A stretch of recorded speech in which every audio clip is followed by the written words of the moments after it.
de aprendizaje de una lengua extranjera teniendo en cuenta los retos contemporáneos. Ya hemos abordado 2 de las 4 jornadas en las que estamos profundizando desde diferentes disciplinas en los aspectos metodológicos y en las prácticas abiertas de construcción colectiva de conocimiento, con el propósito de dialogar, reflexionar y experimentar sobre los retos actuales de la lectura desde una perspectiva bibliotecaria. El Instituto Cervantes contempla las bibliotecas como los principales agentes en el fomento a la lectura y en la formación del lector, compartiendo esta nueva experiencia con sus usuarios y con todos aquellos interesados en el valor de la mediación como campo para reforzar la creación. Como nos decía Felipe Munita el pasado 30 de septiembre, y le cito, la mediación es una brújula que orienta nuestros esfuerzos para llegar a la lectura como experiencia construida mediante múltiples mediaciones que ayudan a experimentarla. Y es que Felipe Munita, como experto en mediación lectora, sabe muy bien que la mediación es mucho más que leer libros o tener acceso a la lectura. Saber leer es saber pensar y nada es suficiente para crear y sumar lectores. De ahí que desde las bibliotecas del Instituto Cervantes queramos experimentar posibilidades, abordar desafíos para contar historias y crear entornos de interacción, de comunicación con los lectores dentro y fuera de nuestros espacios. Y con este lab y con todo el maravilloso equipo del Departamento de Bibliotecas y de los centros de nuestra red lo estamos, parece, me dicen que sí, lo estamos consiguiendo. Así que, sin extenderme más, doy paso a los contenidos de hoy, agradeciendo la participación de Inés Miret, integrante del grupo motor del Lab, una experta en el mundo del libro y la lectura. Inés es, además, consultora especializada en lectura, libro y bibliotecas. Dirige Neturity, una empresa centrada en proyectos culturales y educativos, enfocada en cultura escrita, bibliotecas y sociedad en red. Muchas gracias de corazón a todos por estar aquí y a todos los que nos siguen a través de la retransmisión. Y gracias, Inés, tuya es la palabra. Muchas gracias.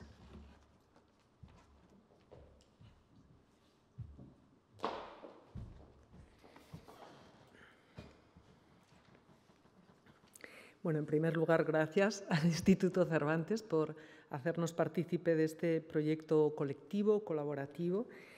Como acabamos de ver, a lo largo de las sesiones anteriores, hemos querido poner en discusión los sentidos que puede adoptar la mediación lectora en contextos de enseñanza del español como lengua extranjera. ¿Qué entendemos por mediación? ¿En qué forma se concreta?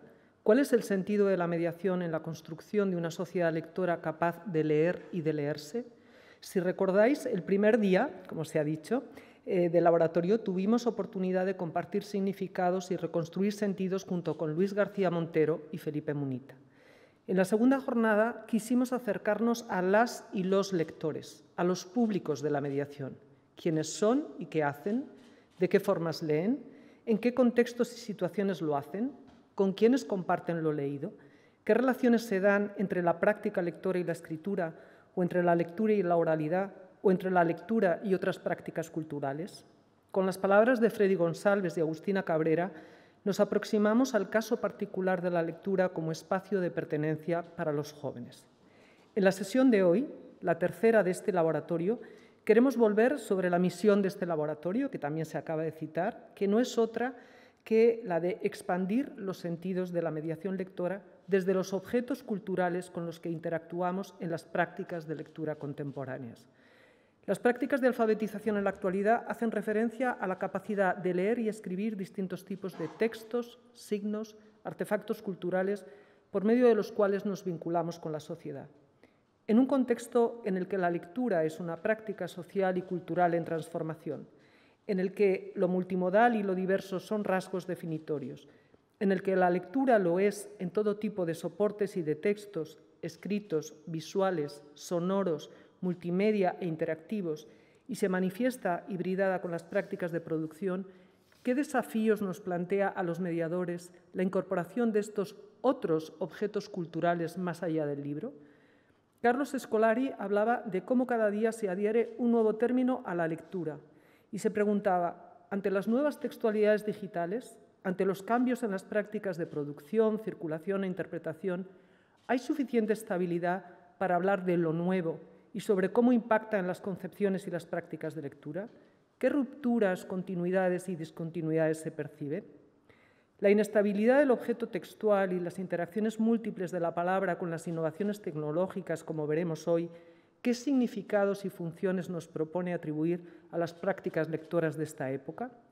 Lucas Ramada, que hoy nos acompaña tan amablemente y siempre con tanto impulso, habla de una amalgama de neocosas entendidas como, entrecomillado, un indeterminado abanico de posibles historias y poéticas con las que seguir construyendo los imaginarios prestados que dan forma a nuestro personal modo de leer. Entonces, ¿qué sucede cuando incorporamos esta realidad artística en nuestros espacios sociales, culturales y educativos? Esto es precisamente lo que discutiremos con Lucas y Gloria. Lucas Ramada Prieto es investigador y doctor internacional especializado en estética de la afección digital, infantil y juvenil, y su relación con la educación artística y literaria de niños, niñas y jóvenes. Se dedica principalmente a la formación de docentes, bibliotecarios y mediadores culturales para integrar esta forma de arte dentro de sus prácticas profesionales, además de divulgar su conocimiento en el primer canal de Instagram, os lo recomiendo vivamente, dedicado a este tema en español, Esto no va de libros. Ha sido jurado del Premio de Cultura Digital de la Feria del Libro Infantil y Juvenil más importante del mundo, de Bolonia, en 2020, y ha trabajado con múltiples instituciones internacionales, como son el CERLALC, la Organización de Literatura Electrónica, el Laboratorio Emilia, la Secretaría de Cultura de México y el CCCB de Barcelona. Es director de Ficció en Joc, el programa de mediación con ficción digital infantil y juvenil del Servicio de Bibliotecas Públicas de la Diputación de Barcelona. Para nuestro proceso de hoy y de estos días y de los días venideros de prototipado, nos interesa muy especialmente que Lucas nos hable de su trabajo en este proyecto de mediación conversacional, me interesa mucho esa palabra, con cultura digital. Además, nos acompaña Gloria Gorx, que ha trabajado como bibliotecaria en este mismo programa de mediación digital. Gloria es diplomada en Biblioteconomía y Documentación y máster en Literatura Infantil y Juvenil por la Universidad Autónoma de Barcelona. Desde la Biblioteca Pública ha trabajado siempre en áreas infantiles, especializándose en lectura e infancia. Colabora habitualmente con IBICAT y forma parte del grupo de trabajo de bibliotecas infantiles y juveniles BIB-Botó del Col·legi Oficial de Bibliotecarios y Documentalistas de Cataluña. Gloria habla de libros en revistas profesionales como Faristol, que también es de referencia para todos nosotros. De su trayectoria, nos gusta destacar que en el año 2002 formó parte del equipo impulsor de un proyecto muy bonito que se llama Nascuts per llegir, un proyecto de promoción lectora de 0 a 3 años. Actualmente trabaja en la Biblioteca Roca Humbert de Granollers, donde lleva a cabo distintos laboratorios de lectura. Muchísimas gracias. Gloria está online, luego la veremos. Segurísimo, Lucas y Gloria, que vuestros puntos de vista nos van a inspirar en este proceso de trabajo que comenzamos hace 2 sesiones. Gracias y bienvenido.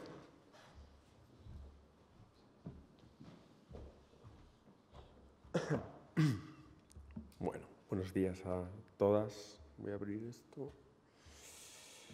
Tengo por aquí. Sí, llevo años sin utilizar PowerPoint. Y aquí.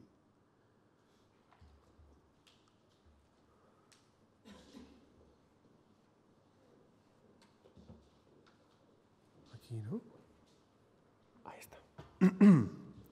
Bueno, gracias a Instituto Cervantes por esta invitación, a Inés por pensar en mí para ese tipo de cosas que siempre agradezco mucho. Sigo siendo consciente de lo atrevido que sigue siendo a veces llamarme para contextos en los que a veces damos por supuesto la idea de lo que es leer de una manera, desde mi punto de vista, y lo que intentaré defender hoy un poquitín reduccionista, ¿no? No había pensado empezar así, pero escuchando a Inés me acordaba de ese momento en el primer Leer Iberoamérica Lee, en el que Clara Budnik dijo una frase que a mí me reverberó muchísimo, ¿no? Decía que nos estábamos obsesionando en leer libros y nos estábamos olvidando de leer el mundo.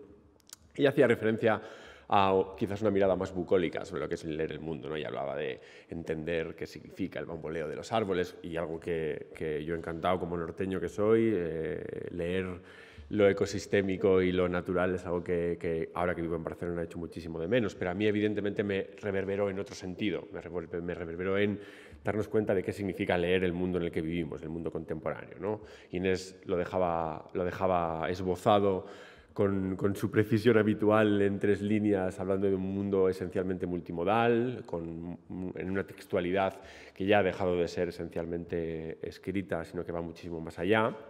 Y en esta línea es en la que yo vengo trabajando ya desde hace bastantes años. No viene mal decir que yo soy filólogo hispánico. Yo estudié Filología Hispánica en la Universidad de Oviedo, funcionalista a muerte, y estuve a puntísimo de dedicar mi labor investigadora a entender el trasfondo pedagógico en la obra de Galdós. Pero de repente decidí honrar la herencia educativa de mi familia. Soy hijo de maestra de la pública, me fui a la Autónoma a estudiar didáctica literaria, y en un momento la gran Teresa Colomé dijo que sí hacía pantallas, y ahí empezó toda esta cosa de los nuevos imaginarios prestados, ¿no? Todos estos años en los que llevo ya investigando sobre ficción digital infantil y juvenil, su estética y su relación con la construcción de sentido y el disfrute cultural. Creo que deberíamos empezar, aunque la charla va a ir más después hacia la parte de qué pasa cuando mediamos en bibliotecas, cuando mediamos en espacios públicos, tanto educativos como culturales, con este tipo de obras, qué pasa dado el status quo actual. Creo que es importante hablar de qué es la ficción digital infantil y juvenil. Es un término que tampoco se utiliza demasiado, e incluso los términos que abarca en esa estructura de sentimiento en torno al mundo de la cultura digital, creo que no hacen justicia realmente a lo que hay detrás de estas supuestas nuevas textualidades, ¿no? Que de nuevas ya tienen bastante poco, pero para que nos entendamos todas aquí, la ficción digital vendría a ser formas textuales nativamente digitales que aprovechan y necesitan los contextos informáticos para contar aquello que quieren contar y para ser disfrutados, ¿de acuerdo? Es decir, son obras que necesitan obligatoriamente el contexto informático, de tal manera que esto dejaría a un lado y fuera toda lo que sería la cultura digitalizada, es decir, las obras en PDF que pueden ir y volver de la pantalla al papel y del papel a la pantalla no entrarían dentro de la ficción nativamente digital. Lo que pasa es que aquí tendríamos que preguntarnos exactamente, bueno, ¿qué significa exactamente que un texto, que una obra, que un ejercicio de expresión necesite el contexto informático, ¿no? ¿En qué modifica esa textualidad? Ahí, de una manera simplificadora, pero que intenta mostrar una serie de líneas, de tendencias expresivas concretas que nos permitan delinear exactamente cómo son estos textos. Yo llevo ya, esto es consecuencia de la tesis doctoral que hice sobre literatura infantil y juvenil digital, hablo de 4 propiedades fundamentales que pueden ayudarnos a identificar qué tipo de textos tenemos delante, ¿no? Evidentemente, esta ficción digital es ficción esencialmente multimedia, es decir, que combina los lenguajes que permite el medio informático, ese metamedio del que hablaba Alan Kay en los años 70 ya, que a día de hoy es el texto escrito, oral, la música, la animación, el cine, la gramática cinematográfica, la interacción, etcétera, pero que irá creciendo a medida que las posibilidades de codificación del medio informático vayan creciendo. Se trata de una ficción esencialmente participativa. Digo participativa y no interactiva porque creo que cuando hablamos de interacción no tenemos ni idea de qué estamos hablando. Creo que es una palabra tan utilizada y tan desgastada que no sabemos exactamente qué hay detrás de ella. En cambio, la palabra participación, que ni mucho menos me la invento yo, heredada de la teoría de la literatura electrónica, hace referencia a esa mano tendida que tienen estos textos, ¿no? Textos participativos en los que te invitan a ser con ellos, ¿no? Son cibertextos que te permiten dialogar con ellos y que reaccionan cuando hacemos cosas con ellos. Esta participación tiene una consecuencia en sí misma, que es la ruptura de la linealidad discursiva, es decir, estamos muy acostumbradas a consumir textos absolutamente lineales, que empiezan en un punto A, acaban en un punto B, y encima esa linealidad es unidireccional e inmutable, es decir, siempre va en la misma dirección y si abres 28 veces la página 45 de un libro no va a cambiar. Eso, en cambio, en la ficción nativamente digital no tiene por qué ser así, ¿no? El momento en el que una obra te permite ser un personaje y desplazarte a voluntad, la manera en la que una persona se desplaza será diferente a la de otra, ¿no? El resultado que ocurre de esa interacción, de esa participación personal, hace que las obras sean diferentes, o sea, las obras no, los discursos que emergen sean diferentes entre sí. Y luego además está la cuestión de la estructuración de los textos. Cuando miramos desde arriba cómo se organizan los textos nativamente digitales, no se organizan de manera lineal. Pensad, por ejemplo, en cómo podría estar organizada la Wikipedia, desde luego no como un índice libresco, sino de una manera nodular, por así decirlo, que se enlaza de una manera más, por ponernos pedantes, más rizomática. Y eso, evidentemente, aparte de ser una característica puramente textual, cuando hablamos de mediar, es un condicionante elevado a la hora de qué pasa cuando hacemos cosas con este tipo de obras, ¿no? Imaginaos hacer un club de lectura con una obra que cada persona ha experimentado de una manera diferente, ¿no? El propio acto de conversar en torno a ese texto tiene que cambiar, porque si la experiencia específica con esa obra es personal, hay que entender exactamente cómo tenemos que diseñar esos espacios de conversación, esos espacios dialógicos en torno a la poética de esas obras no lineales. La última característica, que parece una perogrullada y muy sencilla, es un elemento condicionante a muchísimos niveles, ¿no? No se leen libros. Cuando hablamos de ficción digital, el contenedor cultural y textual hegemónico de los últimos siglos desaparece. Y eso condiciona muchísimas cosas. Condiciona nuestra comodidad a la hora de relacionarnos con el objeto en sí, nuestro propio posicionamiento delante de él, pero condiciona cuestiones como la circulación, como la compraventa, como la manera en la que nos paseamos en los circuitos culturales, y eso evidentemente es algo también a tener en cuenta, ¿no? ¿Dónde están estas obras? ¿Quién las recomienda? ¿Quién las sanciona? ¿Dónde las cojo en préstamo? ¿No? ¿Dónde se compran? Porque esta es otra, porque dónde se compran estas obras condiciona muchísimo el tipo de acceso que tenemos a ellas. Porque si ahora pensamos, por ejemplo, en una forma de ficción digital concreta como es el videojuego, diremos, pues me voy al Corte Inglés y lo compro. Pero las obras que se pueden comprar en el Corte Inglés son muy concretas. Vendría a ser como la sección solamente de bestsellers literarios. Y no queremos que la gente acceda solamente al bestseller cultural de una forma textual específica, ¿no? Pero entonces, si me estás hablando de obras multimedia, interactivas, no lineales, que se consumen en ordenadores, videoconsolas, tabletas y móviles, no me estás hablando de videojuegos. Sí y no. No le sorprenderá a nadie si yo digo ahora que cuando pensamos en videojuego nos ponemos un poquitín de uñas, porque cuando pensamos, de nuevo, aquí traigo otra vez el concepto de la estructura de sentimiento. La estructura de sentimiento hacia lo que representa el videojuego es una muy concreta, basada en una serie de cuestiones que hablaremos a partir de ahora. Y la gente se pone un poquitín de uñas, ¿no? ¿Qué vas a hablar ahora del FIFA y de jugar al Fortnite y de pegar tiros en una guerra inventada? No vamos a hablar de ficción digital. Evidentemente el videojuego está incluido dentro de la ficción digital, pero va muchísimo más allá. La ficción digital es todo ese conjunto, es ese conjunto de obras que también incluye el videojuego, pero puede hacer referencia también a otras formas, algunas más puramente literarias, como la literatura electrónica, lo que se ha llamado la electronic literature, la ILET, que es una esfera cultural un poquitín de corte vanguardista, universitario, bastante gringo, si nos ponemos así un poquitín criticones. Puede hacer referencia también al mundo del hipercómic, puede hacer referencia a, evidentemente, el arte interactivo, etc.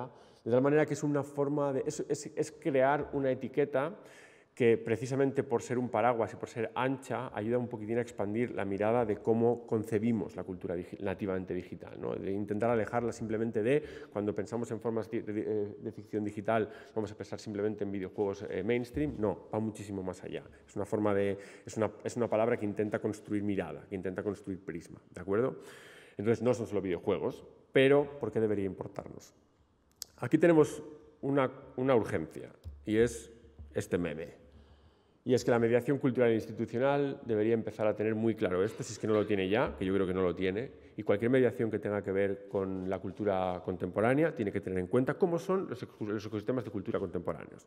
Tiene que tener en cuenta cómo circula la cultura fuera de donde se piensa la institución, la mediación institucional. Y además tiene que tener en cuenta los hábitos de consumo cultural infantil y juvenil. La cosa es que estos hábitos de consumo cultural infantil y juvenil en lo relativo a la ficción digital son abrumadores. Esta estadística que saca la Asociación Española del Videojuego cada año en su libro blanco nos dice que entre el 80 y el 78% de la población en edad de escolaridad obligatoria, de 6 a 14 años, los 16 están incluidos en el siguiente sector, pero no os penséis que baja, ni muchísimo menos, lo que pasa es que queda más redondito aquí, consume regularmente formas digitales de ficción, en este caso videojuegos, casi el 80%. Mientras que, supongo que como intuyáis, las instituciones culturales y educativas del Estado no lo tienen para nada en su retropaladar, pero es que ni siquiera encima del plato. Es decir, no lo tienen en cuenta. Entonces, el punto de mediación institucional, público y político que hay con una forma de cultura que está omnipresente en lo que Daniel Cassain llama las prácticas letradas vernáculas de la infancia, se parece mucho a este clásico meme, esta persona como que suma como apariencia, miedo, pánico, horror, fijaos los ojos de este hombre pensando la que se nos viene encima, ¿no? Hay un punto en el que sí, la que se nos viene encima. La consecuencia de todo esto es un abandono prolongado en la manera en la que la infancia y la adolescencia se acerca a un medio omnipresente en las casas, ¿no? ¿Se ve bien esto? No. Ah, qué pena. Esta diapositiva no era así. Bueno, da igual, os explico yo. Las consecuencias de... Aquí es donde vamos a entrar en el grueso de la conferencia, y es ¿qué pasa cuando ocurre esto? ¿Qué pasa cuando todo el mundo está consumiendo una forma de cultura y nadie está haciendo nada al respecto, ¿no? Evidentemente algo ocurre ahí. Y lo he organizado a partir de 4 brechas que están presentes en un documento que redactamos con el grupo de trabajo que decía antes Inés, de Fiction en Joc, de la Diputación de Barcelona, que lo esbozamos a partir de la experiencia propia, pero bueno, luego, como la cabra tira al monte y yo llevo muchos años haciendo investigación, pues intenté sistematizarlo un poquitín más, intentando categorizar exactamente cómo eran esas distancias, esas brechas que ocurren cuando intentamos hacer mediación con formas de ficción digital que se alejan un poquitín de las formas comerciales de juego, ¿no?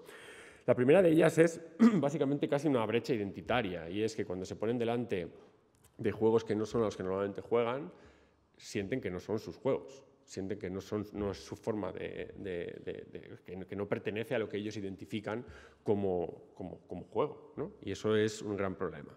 Dice Teresa Colomé que no se aprende a leer libros difíciles si solo se leen libros fáciles, ¿no? Esta frase, que es muy sencilla, dice tantas cosas, hace referencia a la importancia que tiene la educación literaria, en este caso escolar, a la hora de ensanchar la mirada de la población a partir del crecimiento de las competencias que permitan una lectura cada vez más profunda, pero también cada vez un disfrute más heterogéneo, ¿no? El rol de la escuela es capacitar al alumnado para que sea libre a la hora de decidir lo que lee, pero esa libertad no puede venir simplemente de la oferta, sino que tiene que venir también de la competencia, ¿no? De ser capaz de acercarse a diferentes libros. Pero como decíamos antes, si la educación literaria, de una manera más o menos cuestionable, pero existe, la educación cultural con la ficción digital no está existiendo. Entonces, claro, la pregunta es, ¿quién selecciona cuando nadie selecciona? Cuando no se está haciendo trabajo institucional público, ¿quién se está encargando de mediar? ¿Quién media cuando nadie media, ¿no? Y ahí, evidentemente, lo que es el mercado, amigo. Si pensamos en que Una pregunta rápida. ¿La diapo? ¿La habéis hecho? Es que he hecho cambios en el tren, entonces no están hechos los cambios, no están recogidos. No pasa nada, me adapto, no. Era simplemente para el discurso. No, tranqui, está bien. Cuando la mediación institucional sistémica no existe, evidentemente quien ocupa ese lugar es el mercado, ¿no? Es decir, son las tendencias de mercado quienes condicionan el túnel de experiencias que condiciona el tipo de competencias que tiene la población a la hora de jugar. Es decir, si no hacemos nada en la escuela para que se juegue de diferentes maneras, quien se encarga de construir la mirada estética de la infancia y la adolescencia es el tipo de obras a las que juegan, y ese tipo de obras las decide las tendencias de mercado. Si vemos aquí el listado de los juegos más vendidos, esto es de 2018, pero os prometo que no ha cambiado para nada, tengo por ahí la del 2021 y es exactamente igual, vemos cómo son estas 20 obras más jugadas que posiblemente marquen el tipo de hábitos de lectura videolúdica de la infancia y la adolescencia contemporánea, ¿no? El número 1 es el FIFA 18 y el número 4 es el FIFA 17, es decir, de los 5 primeros, 2 son un juego de fútbol. Hice una pequeña clasificación de cómo son estos juegos, de los cuales 6 de los 20 son deportivos, 9 son shooters, que si no sabéis lo que son, os lo digo yo muy rápido, son estos juegos en primera persona en lo que lo primero que se ve es la pistola. Y otros 4 de esos 20 son de acción y plataforma, que es básicamente un shooter, pero que en vez de verse en primera persona, se ve en tercera, ¿no? Y a lo mejor no hay que matar con una pistola, sino saltando encima de cosas. Pero básicamente lo que pretendo decir con esta lista es que son todos el mismo videojuego. aunque el tipo de experiencia que sea o deportiva o bélica o de acción, básicamente todos son juegos que se basan en la habilidad manual, manipulativa, reactiva y en una especie de, cuando tienen narrativa, es una narrativa épica frenética y realmente es una especie de túnel, de una visión de túnel experiencial que condiciona totalmente el tipo de experiencias que tienen y que es básicamente una, ¿no? Y centrada en lo que ocurre en la mano. No tenemos en este listado ningún tipo de obras de corte más contemplativo, de corte intelectual, interpretativo, de paladeo estético, etc., ¿no? Entonces yo adapto la frase de Teresa y digo a mi manera que también está mal esta frase, no se aprende a jugar de diferentes maneras jugando siempre a lo mismo, ¿no? Y ese es uno de los grandes problemas que tenemos ahora. La pregunta que vendría a ser, y sería normal que os la hicieses, y es, ok, pero ¿realmente existen esos otros juegos? Es decir, ¿existe esa otra cultura digital? Bueno, sí, aquí vengo un poquitín a... Inés me pide, por favor, esponja con ejemplos, y yo esponjo con ejemplos. Existen esas otras formas de cultura digital. Un pequeño repaso rápido de algunas de las obras que me parecen muy interesantes contemporáneas, como Mutatione, que es esta... Los gringos lo llaman soap opera, como una especie de novela adolescente, sobre una niña llamada Kae que decide ir a visitar la isla en la que vive su abuelo y conocer a su abuelo a partir del lugar, a partir de la topografía del lugar y de los habitantes, ¿no? Es una obra muy interesante en la que básicamente lo que tienes que hacer es despertarte cada mañana, ver a ver cómo está tu abuelo y dedicarte a vivir en esa isla que está llena de mutantes, donde el mutante tiene una especie de mirada simbólica sobre lo que significa la otredad. Y es muy interesante cómo un juego tiene una dinámica tan sencilla como pasear por un lugar, hablar con la gente para conocer un lugar y sus habitantes y a la vez ir conociéndote a ti como personaje y como elemento de tu núcleo familiar, ¿no? Es un juego maravillosamente diseñado a todos los niveles, tanto a nivel de tejido interactivo como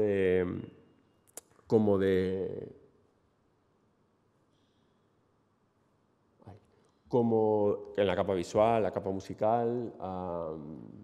Me parece una de esas obras muy a tener en cuenta, especialmente, y está bien escrito, que es una de las cosas que a veces cuesta ver en un juego, ¿no? Ver juegos que estén bien escritos.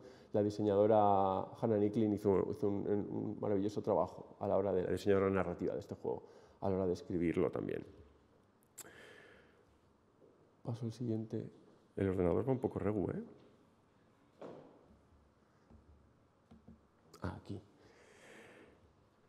Aquí tenemos a Gorogoa, que es una especie de juego de puzzles, pero que en realidad es la historia de un personaje a partir de las 3 edades de su vida. Lo que pasa es que está contada como si fuese un cubo de Rubik cronotópico, es decir, el tiempo y espacio se manipulan y se mueven como si fuese un cubo de Rubik y tú tienes que ir moviendo las diferentes viñetas con este estilo, además como muy de cómic europeo. Lo ilustró su autor, Jason Roberts, durante 8 años, antes de encontrar distribuidor. Al final consiguió sacarlo, gracias.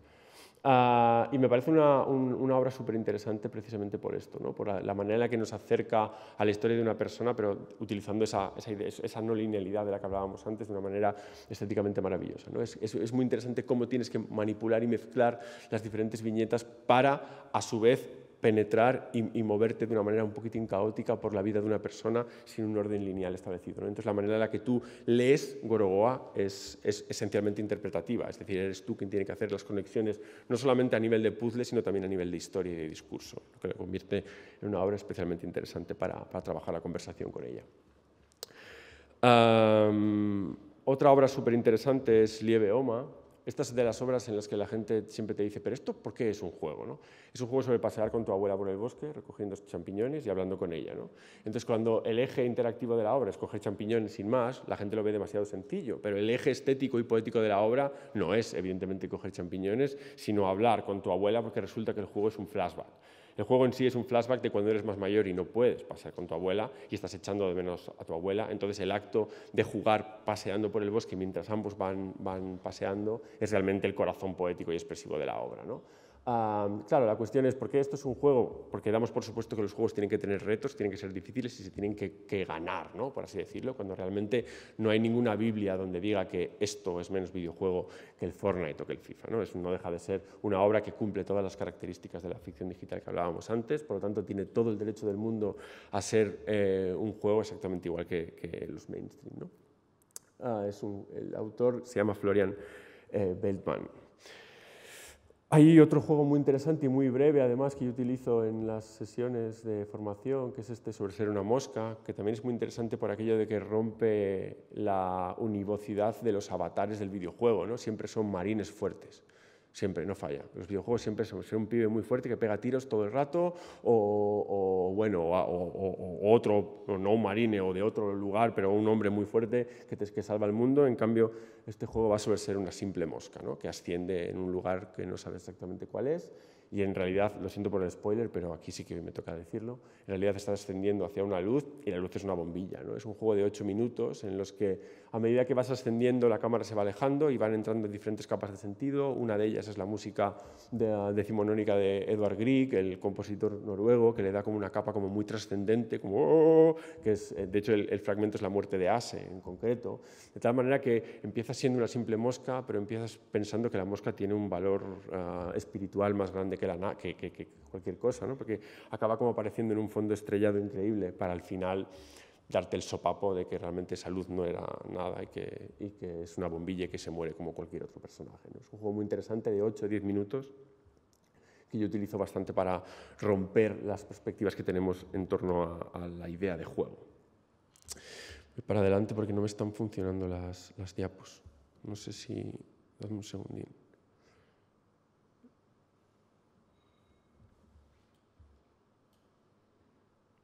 Le pasa algo al PC, ¿eh? Es el PC. No, si es que es el PC que está... El PC estaba dando problemas. Espera. Ya está.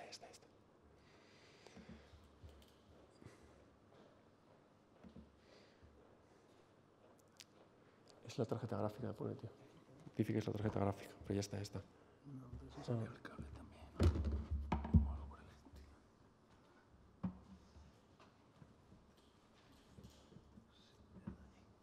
¿Tú lo tienes ahí ya bien? Sí, aquí sí. Perdón.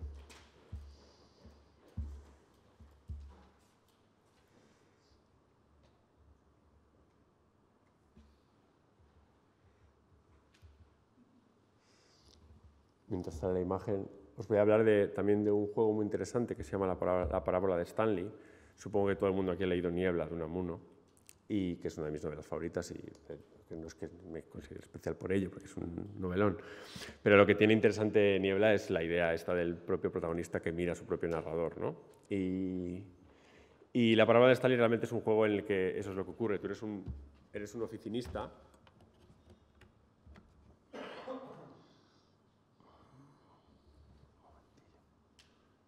Tú dale por lo menos. Sí. ¿Se oye este? Sí. Eres un oficinista que va como cada mañana a la oficina y lo que tiene que hacer es seguir las órdenes que le viene el ordenador, ¿no?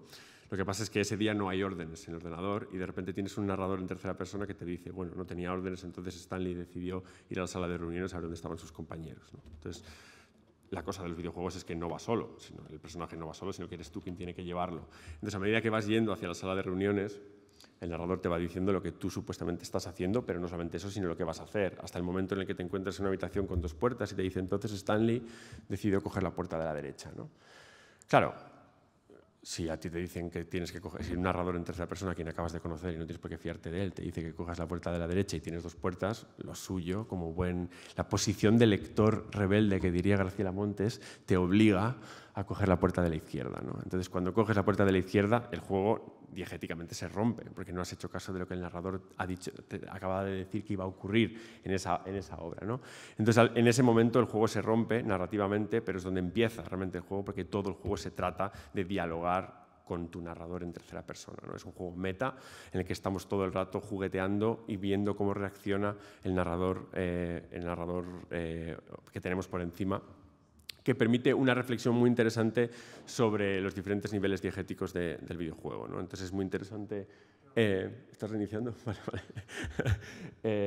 Es muy interesante esa obra porque realmente nos pone como esos libros que enseñan a leer, que decía María Cecilia Silva Díaz sobre el álbum metaficcional, pues en este caso estos juegos que enseñan a jugar, que nos obligan, por así decirlo, a considerar exactamente cómo son los niveles narrativos que tiene el videojuego, ¿no? Que es jugador, narrador en tercera persona, personaje, etcétera, desde la ruptura de las convenciones, ¿no? Desde la propia metalepsis que ocurre en esa obra. Hablar de juegos sin juegos de fondo no es fácil, ¿eh? Estoy intentando acordarme cuál era el siguiente, pero bueno, ya con este listado, o sea, básicamente con este listado pretendo decir que esa otra cultura digital existe, ¿no? Lo que pasa es que, claro, como decíamos antes, la infancia, la adolescencia, pero ni siquiera la población general conoce esta cultura digital. Entonces, la mirada que tenemos hacia ella es de defensa, hacia, bueno, yo no quiero hacer mediación con el FIFA, no me apetece, no lo necesito, ¿no? Porque lo que queremos es construir mirada crítica a partir de obras que nos enseñen cómo es el universal humano. El universal humano es plural y complejo. Si los 20 videojuegos más vendidos que mostrábamos antes muestran una única manera de existir en el mundo, pues no tengo por qué darle más espacio del que ya tiene, ¿no? Pero la cuestión es que desde hace muchísimos años ya, el videojuego lleva tiempo construyéndose como un medio más para la expresión cultural, estética y artística de lo que significa existir en el mundo. No deja de ser una esfera cultural más, ¿no? Entonces, claro, cuando empezamos a hacer mediación con estas obras, la primera brecha que teníamos era esta, de se ponen a jugar estas cosas y dicen, pero esto no son mis juegos, a veces esto ni siquiera son juegos. Hay un grave problema a la hora de empezar directamente a mediar. ¿La contraseña?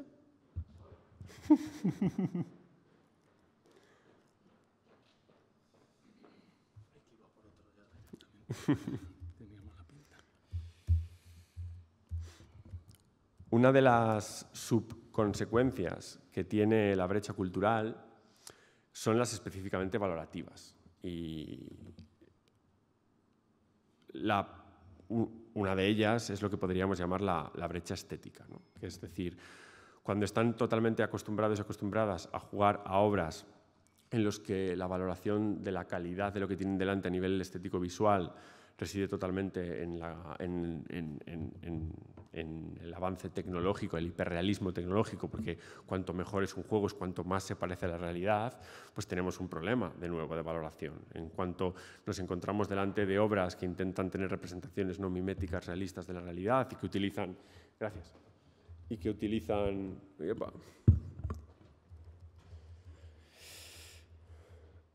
Esto es la parábola de Stanley. Y esto es posiblemente mi narración millennial favorita, que es Night in the Woods. Es la historia de Mae Borowski, que decide abandonar la universidad en primer año de carrera y volver al pueblo. No sé si habéis vuelto al pueblo alguna vez, pero es un drama. Una vez que te has ido del pueblo, volver al pueblo es un drama. Y además ocurre en medio de una crisis económica muy fuerte, como la del Midwest estadounidense de mediados de la década de los 10. Es un juego muy bien escrito también, en el que de nuevo tiene la misma mecánica que Mutaciones. Te levantas por la mañana, ves a tu padre en paro y sales al pueblo a pasear y a encontrarte con la gente, con los fantasmas que dejaste atrás cuando te fuiste a la universidad, ¿no? Es un juego súper interesante también. Bueno, The Stillness of the Wind también es una obra maravillosa porque también rompe esta idea de la batalidad como una posición de fuerza y nos pone en el papel de Talma, que es una señora muy mayor, abandonada en el rural. Podríamos hablar de que, porque no está situado en España, pero si estuviese situado en España diríamos que es un juego sobre la España vaciada realmente, porque es un juego sobre qué significa estar en las zonas rurales sin que nadie, cuando todo el mundo se ha ido, ¿no? Es muy interesante porque el juego representa esto desde todas las capas. Ella solamente recibe la visita del cartero, el cartero le da las cartas de todos sus familiares que se han ido a la ciudad, quejándose constantemente. Talma nunca se queja, ella simplemente lee las cartas y sonríe cuando acaricia a los cabritillos que tiene. Pero también está representada este abandono y esta dificultad de existencia desde el propio movimiento del personaje. Como es una señora mayor, se mueve muy lento, ¿no? Y tiene que hacer muchas tareas durante el día. Tiene que levantarse, a regar las plantas, a recoger la paja, a alimentar a los cabritos, a ordeñar la leche de las cabras, a hacer queso con esa leche, a vender el queso para poder comprarle la cena al cartero, que también es el comerciante, etc., ¿no?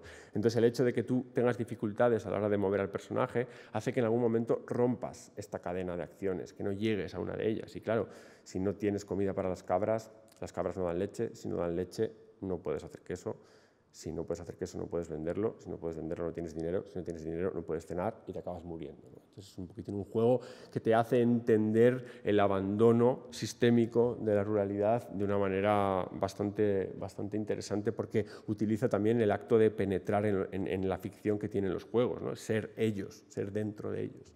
Entonces es una obra también maravillosa en este sentido. Estábamos intentando hablar de la brecha estética, ¿no? Esta idea de qué juego tan feo cuando les pones un juego que no es hiperrealista, cuando no es o algo así, o algo así. Cuando algo no se parece a una película de Ridley Scott, directamente te dicen qué juego más feo, esto no son mis juegos, de nuevo. Es una variante del esto no son mis juegos, ¿no? Entonces, claro, hay un problema enorme cuando realmente su mirada valorativa hacia cómo son audiovisualmente estas obras está totalmente basada en el consumo de un solo tipo de identidades estéticas, ¿no? Entonces, claro, cuando les pones delante una obra como Proteus, que a mí me parece maravillosa, porque utiliza el píxel gordo para hacer una representación abstracta de lo natural, es un juego sobre pasear una isla, y ya, y ver el paso de las estaciones. Cuando les pones este juego te dicen eso, hostia, qué juego más feo. ¿Qué es esto? Que si es el Minecraft gratis, dicen, ¿no? Por aquello de los cubos y tal. Y entonces hay un problema. Si lo que ocurre directamente cuando les pones unas representaciones interesantes estéticas es un rechazo a priorístico, es decir, es una negación ante cualquier tipo de paladeo, de valoración, porque no les representa directamente, ¿no? Entonces, claro, lo que tenemos que hacer es pluralizar el contacto con obras que tengan representaciones visuales diferentes dentro del medio, ¿no? Pienso, por ejemplo, en el Čučel de Jaromír Plačí, este ilustrador checo que tiene un juego maravilloso sobre una pelusa que se enfada muchísimo porque le han robado el desayuno nada más despertarse. Pienso en Samoros 3, del mismo laboratorio, pero de un equipo creativo diferente, que es el de Manita Design, que es un juego sobre un gnomo astronauta que se dedica simplemente a visitar mundos. Cada uno de ellos tiene una representación audiovisual diferente y propia, que le dan identidad a esos mundos. Está ilustrado por el tándem Jacob Dorsky y Adolf Lachmann, que me parece también una delicia visual increíble. Pienso en este juego súper curioso llamado My Exercise del animador japonés Atsushi Wada, que también, como veis, tiene, bueno, es lo que tiene, ¿no? Como meter en el mundo de los videojuegos gente que se dedica a nivel profesional y premiada a la animación, ¿no? Pues que de repente que los juegos parecen otra cosa, ¿no? Sobre un niño que hace abdominales sobre su perro, ¿no? Es un juego que simplemente se trata de hacer abdominales sobre su perro. Pienso en Il filo conduttore de Éter y Mario von Reichenbach, que es un bodegón. No nos imaginamos que un videojuego pueda ser un bodegón, pero existen videojuegos que son bodegones, ¿no?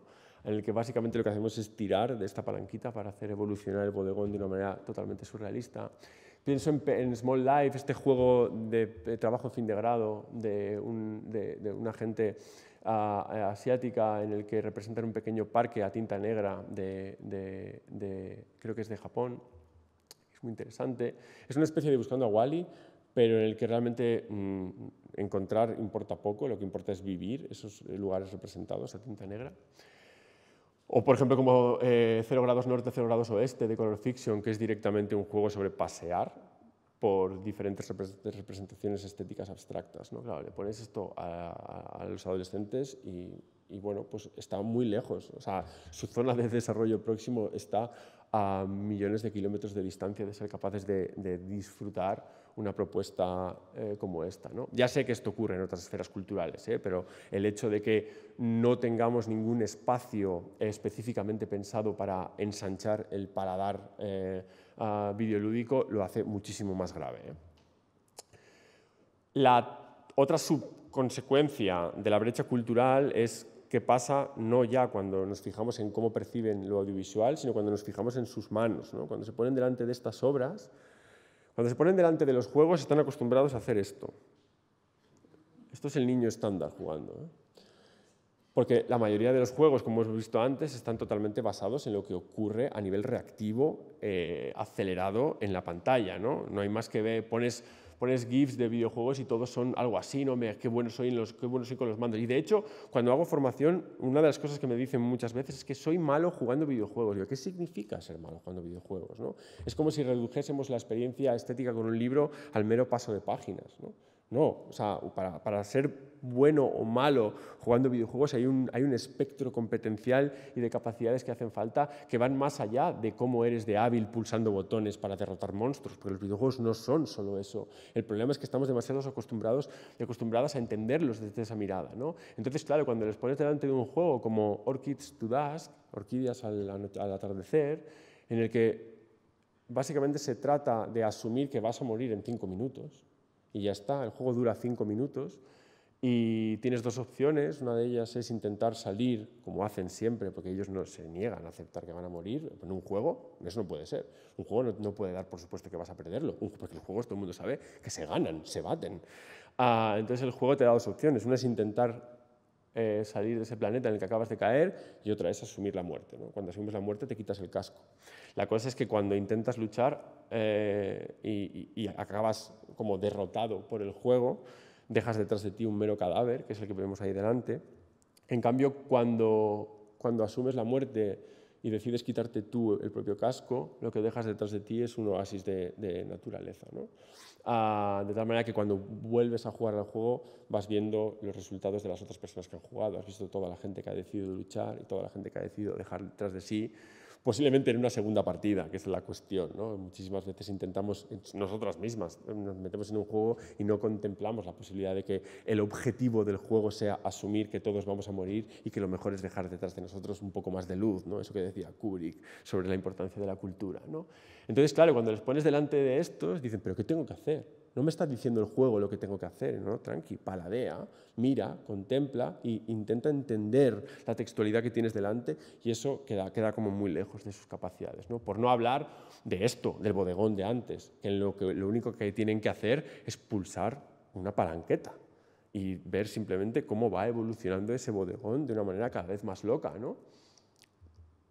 O juegos que tienen en su mecánica de interacción una intencionalidad un poquitín surrealista, por así decirlo. Esto es una cabeza creada por Patrick Smith, Vector Park, se llama Feed the Head, alimenta la cabeza, y es un juguetito en el que tenemos que alimentar una cabeza, y evidentemente acaba siendo una metáfora sobre la importancia de alimentar la cabeza con el tejido cultural, ¿no? Porque la cabeza de repente echa a andar, echa a correr, echa a volar, y se convierte en muchas cabezas, ¿no? Como una metáfora, una alegoría muy interesante de qué pasa cuando entramos en contacto con pluralidad cultural, ¿no?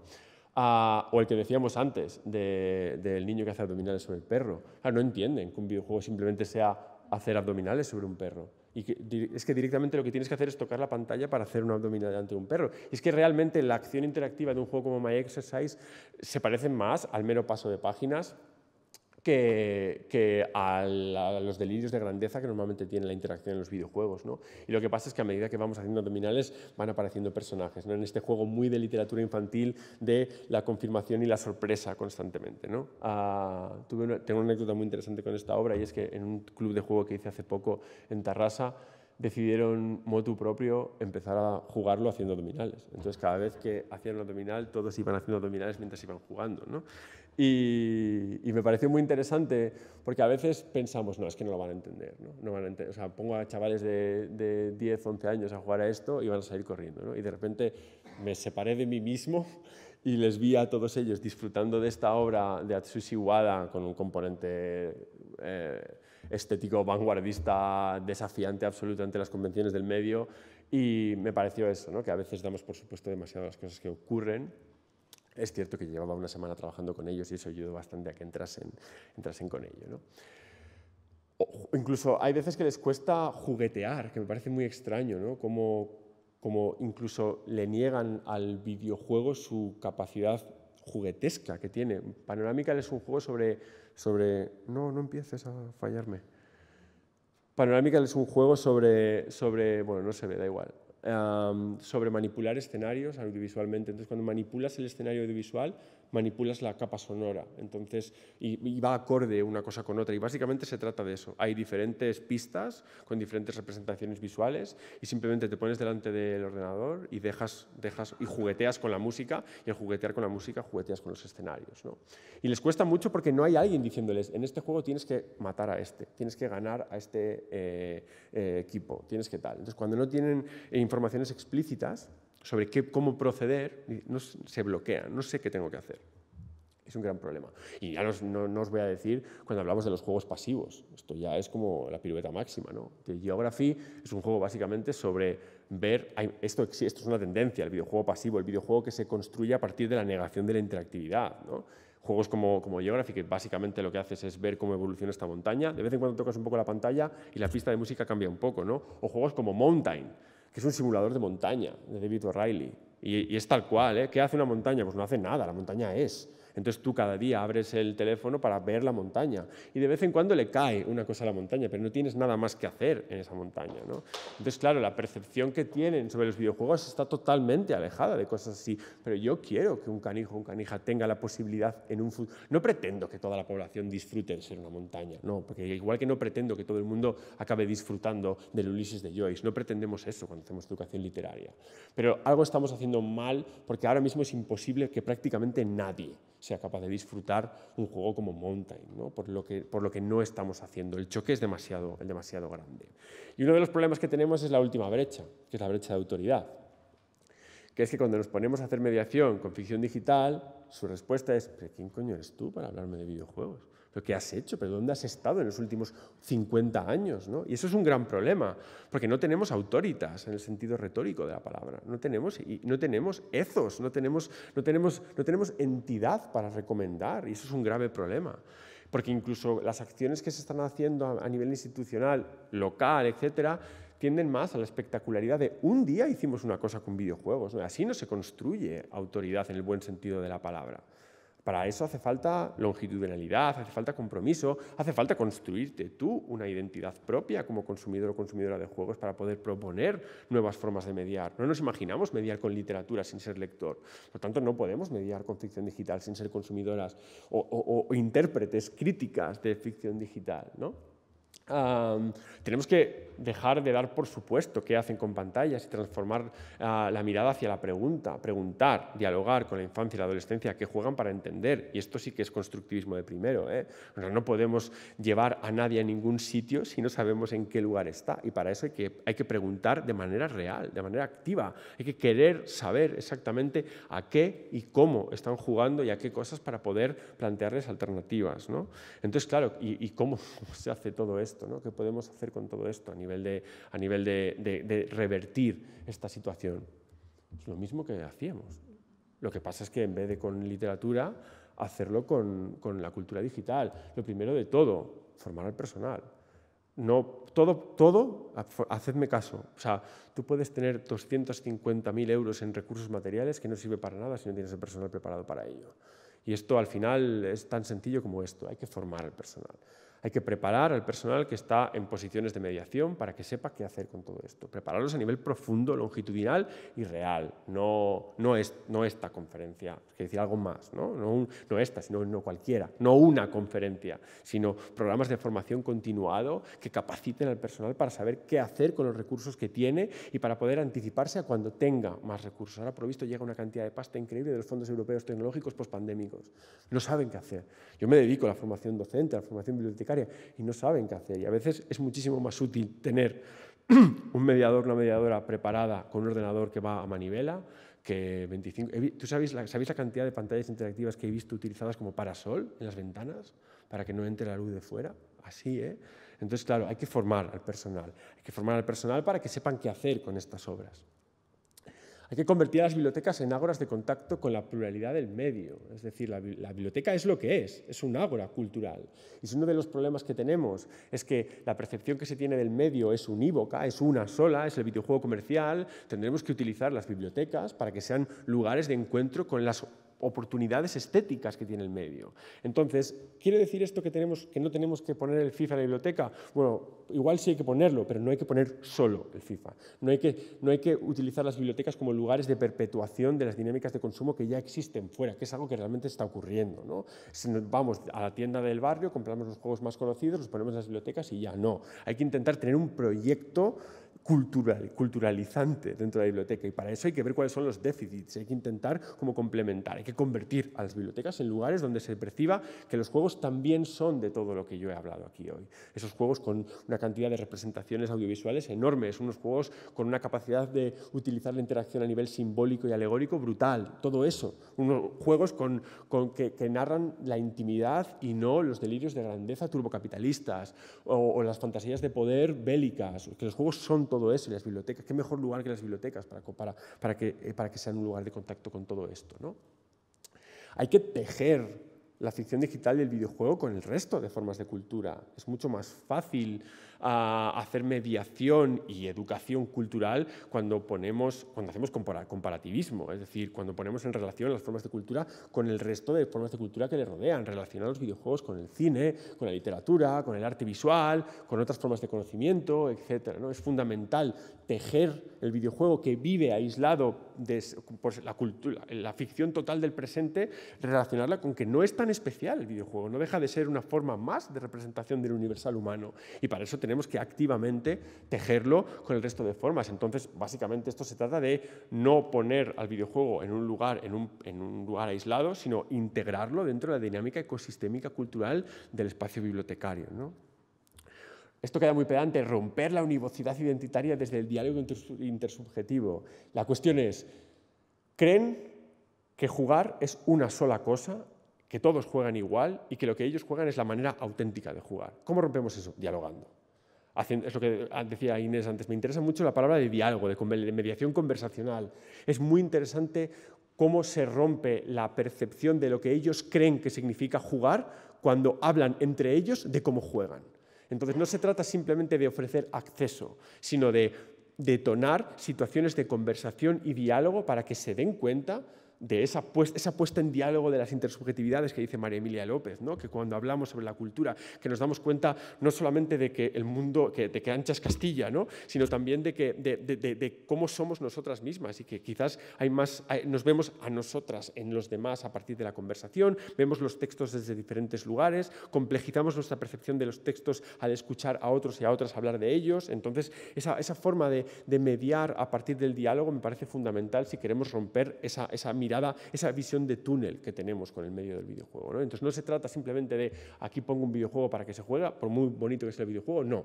Vamos a hacer algo con eso, vamos a hablar de ese juego, vamos a hablar de cómo nos sentimos con él, vamos a hablar de cómo lo interpretamos, vamos a hablar de cómo se parece o se aleja de lo que yo normalmente consumo, vamos a ver qué haría falta para que yo lo disfrute más o cómo lo has disfrutado tú para ver si soy capaz de entenderlo desde tu perspectiva, ¿no? Esto me parece uno de los ejes que tenemos que tener en cuenta si queremos hacer guerrilla mediacional. El diálogo, la tertulia dialógica en torno a la obra es uno de los mejores elementos para intentar revertir las dinámicas generadas por el abandono institucional. Y después, por último, comprometerse intelectualmente con la ficción digital. Comprometerse quiere decir jugar, pero quiere decir que las acciones que hagamos tienen que pasar por el mismo proceso exigente con el que hacemos con la literatura. No podemos frivolizar, son jueguitos, entonces basta con pongo Chuchel, jaja, jijiji y para adelante. Luego oiremos a Gloria hablar posiblemente de las dinámicas que hemos tenido en el grupo de ficción digital. Chuchel es un juego muy tontorrón y muy gracioso, pero nuestro guión de trabajo con Chuchel tiene 12 páginas. Porque somos un grupo de trabajo que ha estado durante 2 años trabajando una obra que supuestamente es un juego tontorrón, y no cito literalmente, pero casi las reseñas que se han hecho de ese juego, pero nosotros tenemos 12 páginas evaluando y valorando exactamente qué ofrece Chuchel, con qué dialoga Chuchel, cómo hablamos de Chuchel con la infancia. Entonces, se trata de entender estas obras con la exigencia con la que tratamos la cultura que merece la pena y diseñar dispositivos con exigencia. O sea, cuando hacemos cosas en lugares, hay que pensar exactamente qué estamos haciendo con esos objetos, ¿no? Cada texto tiene una forma de dialogar al público de una manera concreta. Hay que saber escuchar esas formas de mediación. Hay que saber diseñar esos dispositivos. Hay que saber que hay juegos que funcionan mejor para jugar individualmente y hablar después, pero que hay juegos que funcionan muchísimo mejor si los jugamos todos colaborativamente, que hay juegos que hablan con unos textos, que hay juegos que hablan con otros, que hay juegos que tienen una serie de dificultades de interpretación específicas. Comprometerse, me refiero a eso, me refiero a darle el valor que realmente tienen y trabajarlos como se merece, ¿no? Que no se trata simplemente de abrir ventanitas, sino de hacer mediación, de hacer didáctica real. Y jugar mucho, tenéis que jugar. Claro, después de esta charla tenéis que jugar. No se puede hacer mediación con ficción digital si no jugamos, ¿no? Es lo que decía antes. No se puede hacer mediación literaria sin leer, no se puede hacer mediación con ficción digital sin probar todo este torrente cultural. Bueno, esta ha sido mi accidentada presentación. Ahora, bueno, esta es la portada del documento del que os hablaba antes, un documento que tenéis colgado en la página de la Diputación de Barcelona, en el que recogemos la experiencia del proyecto de Fiction Jog en la red de bibliotecas de la Diputación de Barcelona, que tiene algunas de las cosas que explica el proyecto, tiene algunas de las cosas que he hablado aquí. Hay una pequeña selección de obras y bueno, es un documento que creo que está bastante bien para empezar a animar a la gente, yo creo, a hacer cositas con este tipo de obras. Ya, tengo que dar paso a Gloria, pues es como un orgullo increíble para mí dar paso a Gloria. Ahora os dejo con Gloria Gorg, que como decía Inés es bibliotecaria en la Roca Humbert, en Granollers. Es un lujo, es una de las personas más maravillosas que me he encontrado en mi vida a la hora con la que trabajar, una sabia, demasiado humilde. No, es verdad, Gloria, sí. Tienes que... Yo dije que yo era tu telonero porque yo me siento telonero, aunque haya estado aquí 45 minutos dando la chapa o más, pero realmente para mí es un lujo haber trabajado durante todos estos años con ella. Seguimos trabajando. El martes tenemos club de juego, porque con el grupo de trabajo de las bibliotecas hacemos un club de juego mensual en el que discutimos obras, porque estamos comprometidas intelectualmente con la ficción digital. Y nada, os dejo con su testimonio, que seguro que es más iluminador que mi charla. Todo tuyo, Gloria. Gracias, Lucas. Bueno, yo tengo 50 años y llevo 32, creo, 32, trabajando en biblioteca pública. Y siempre he estado en áreas infantiles. Luego, pues os podéis imaginar, 32 años.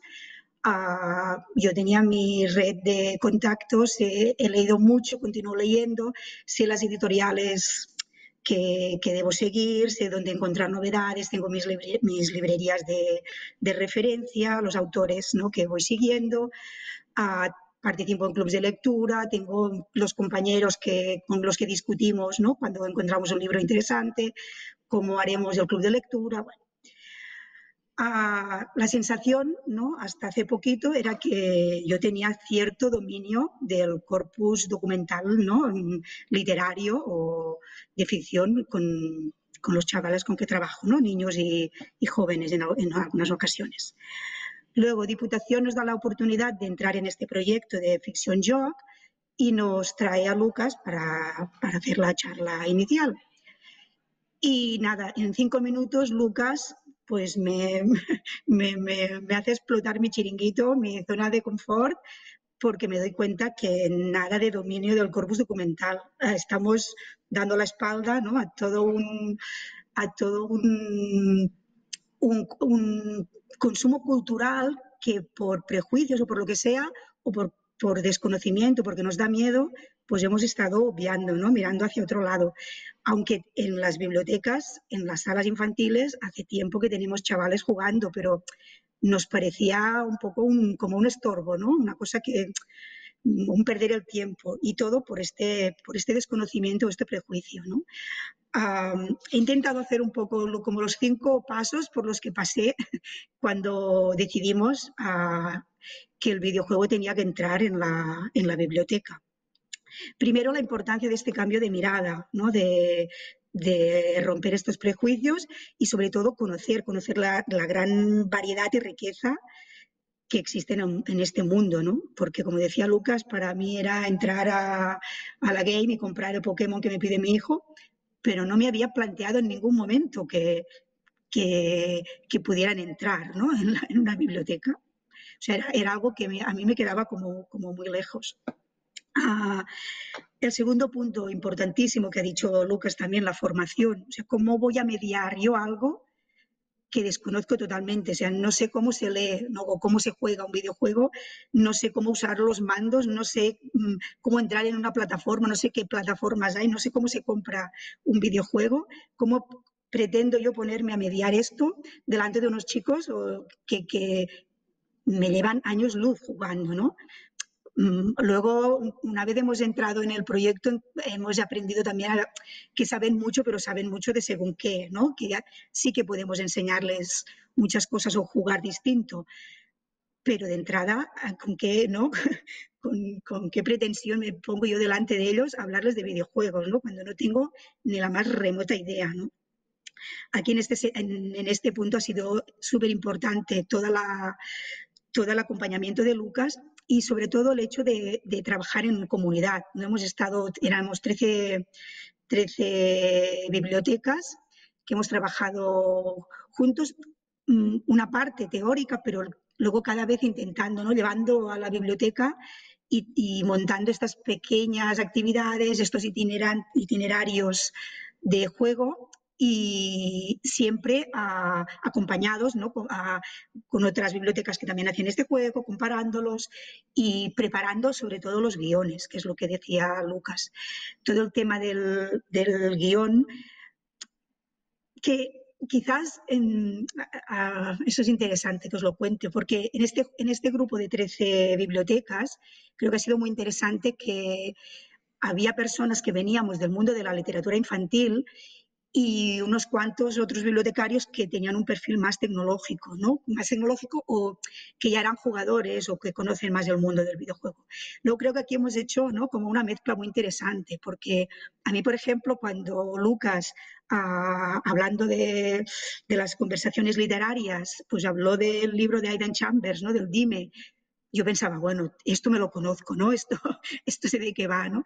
Y te das cuenta que al final preparar un guión para hablar y para analizar o para entender un videojuego no es nada diferente de cómo preparamos un club de lectura con un libro, ¿no?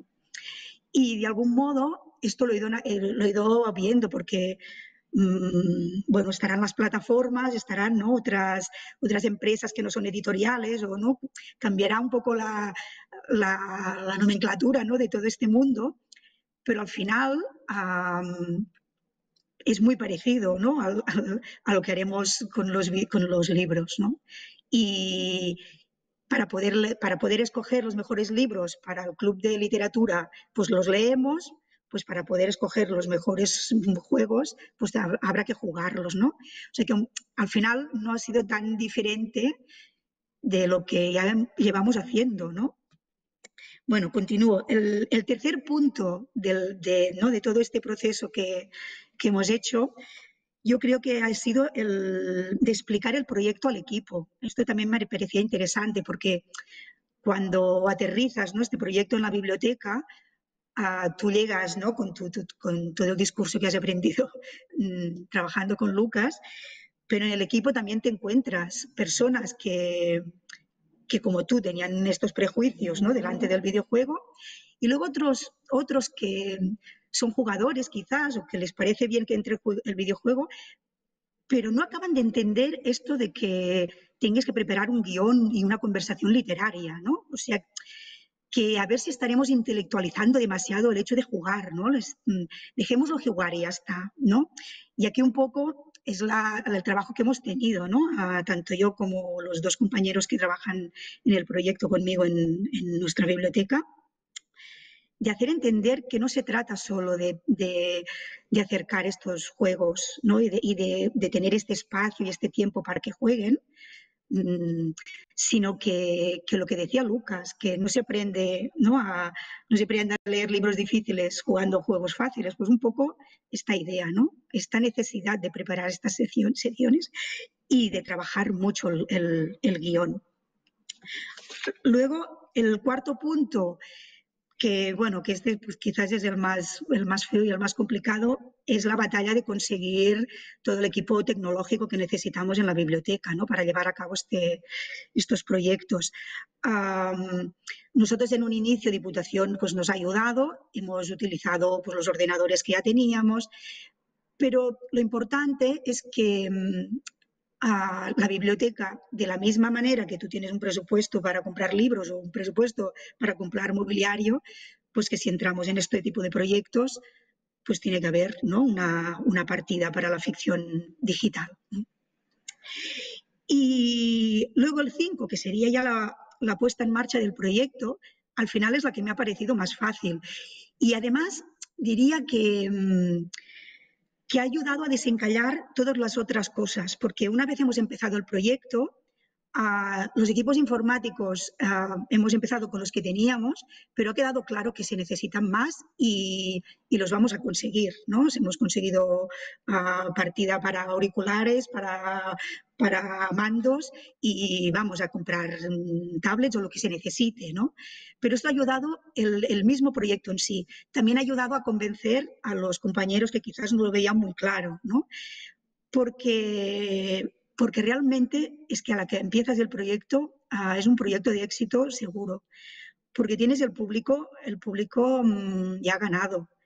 Aunque es cierto, ¿no? Esto que ha estado explicando Lucas, el primer contacto con los chavales con los juegos que les proponemos, quizás es que son feos o cómo se juega, ¿no? Chavales que vienen al club pensando que son súper buenos porque dominan un juego, ¿no? O dos juegos concretos, los ves muy perdidos, ¿no? Y desde fuera es muy divertido, ¿no?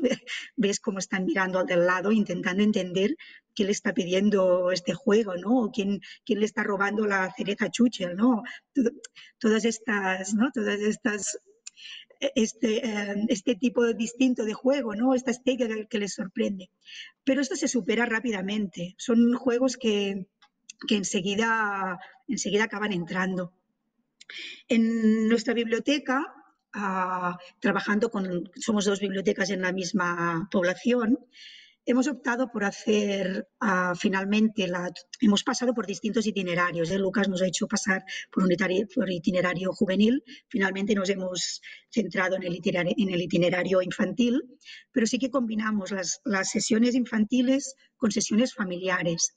Y también está siendo muy interesante porque muchas veces, aunque los chavales no tienen ningún problema, al contrario, ¿no? Les encanta participar en este proyecto, a veces son los padres, ¿no? Los adultos los que no lo ven tan claro.